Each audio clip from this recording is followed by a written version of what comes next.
I'm Danielle Dangelman. Today we're going to talk about the Volusia Forever program. I am the Volusia Forever coordinator.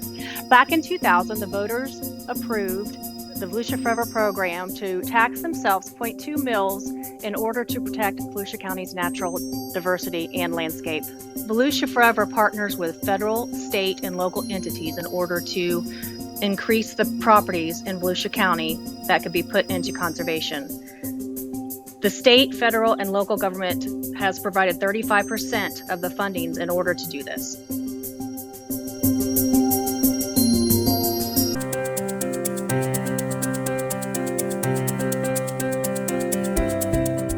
Hi, my name is Cindy, and I'm the Volusia County Land Manager. Here at Land Management, we work to restore and protect our natural areas. With Volusia Forever, we manage approximately 40,000 acres, with 7 preserves being open to the public. With these preserves being located throughout the county, we have a variety of land management activities that we utilize. Some of these activities include prescribed burning, mechanical management, timber management, reforestation, and trail maintenance.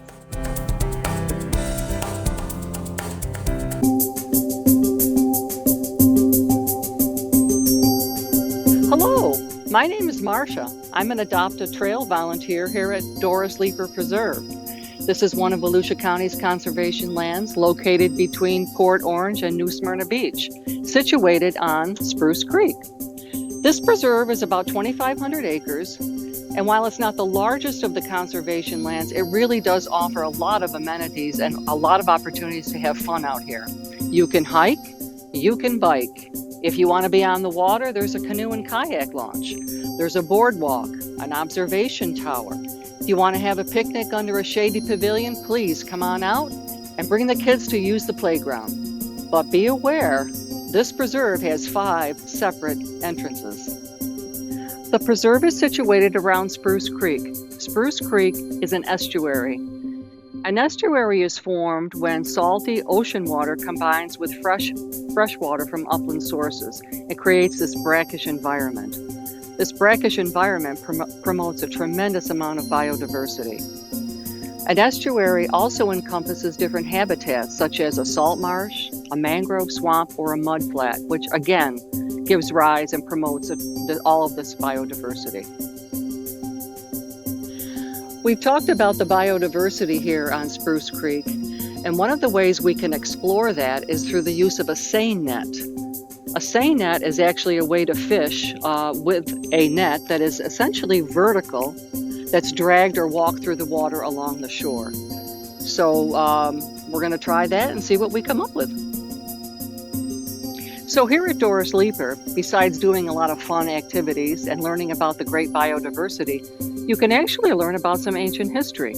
Thousands of years ago, native peoples who inhabited this area left behind something known as a shell midden. Very simply, a shell midden is a collection or a mound of shells, debris, and other byproducts of human activity.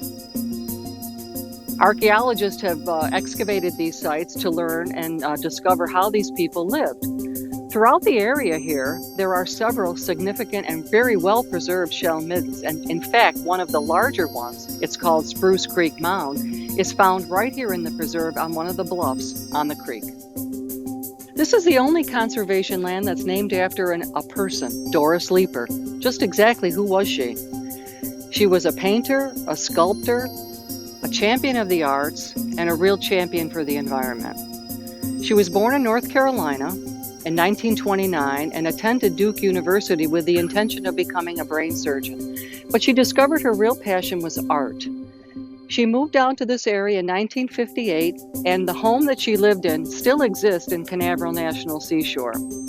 She started creating her art, she started becoming famous, and at the same time she was becoming famous, she was very concerned that her surroundings were being threatened by development.